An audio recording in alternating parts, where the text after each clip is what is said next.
మనం సేల్స్లోనే కాదు సర్వీస్లో కూడా కొన్ని వచ్చేసి మనం ఇప్పుడు ప్రస్తుతానికి వచ్చి చిమలపేట గ్రామంలో రైతు మహేశ్వరరెడ్డి గారి వాళ్ళ తోటకు వచ్చాము. ఆయనకు వచ్చి రీసెంట్గా మిషన్ తీసుకుపోయారు. ఆ మిషన్కి వచ్చి కొద్దిగా ఏదో సమస్య ఉంది, ఆయన చాలా కొంచెం నాకు ఇబ్బంది అవుతుందని చెప్తే మనం వర్షం లేదు ఏం లేదు అట్లా వచ్చేసాము. అయితే ఇప్పుడు మనము మిషన్ దగ్గరికి వెళ్ళి ఏమైతే చూసి దాన్ని వెంటనే రీప్లేస్ చేసి రైతుకు ఎటువంటి ఇబ్బంది లేకుండా చేయడానికి కోసం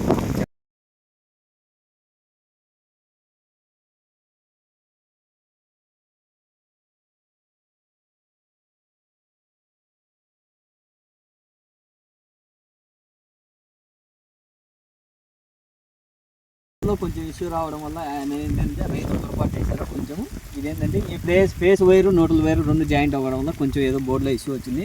అయితే దాన్ని వెంటనే రెక్టిఫై చేసి మనం మొత్తం వచ్చేసి రన్ చేయించాము. అయితే కస్టమర్ కోసం ఇక్కడే కాదు, ఏపీ, తెలంగాణ, కర్ణాటక మేము సప్లై చేస్తున్నాము. వాళ్ళకి ఎటువంటి ఇబ్బంది లేకుండా చేయడమే మా ఉద్దేశము. అయితే మనం రైతును అడుగుదాం, ఈ వర్షంలో కూడా వచ్చాము, మన సర్వీస్ ఎలా ఉంది అనే విషయం రైతును అడుగుదాం. అన్నా చెప్పండి, మా సర్వీస్ ఎట్లా ఉంది, కొంచెం రెండు మాటలు మాట్లాడుతుంది. వచ్చేములైనా వచ్చి చేసినాడు తోరావరమైనా అడిగి పర్వాలేదు. మాకేందో పనులు ఏదో జీవాలు రాకుండా ఇబ్బంది లేకుండా ప్రాబ్లం లేకుండా సాల్వ్ చేసినారు.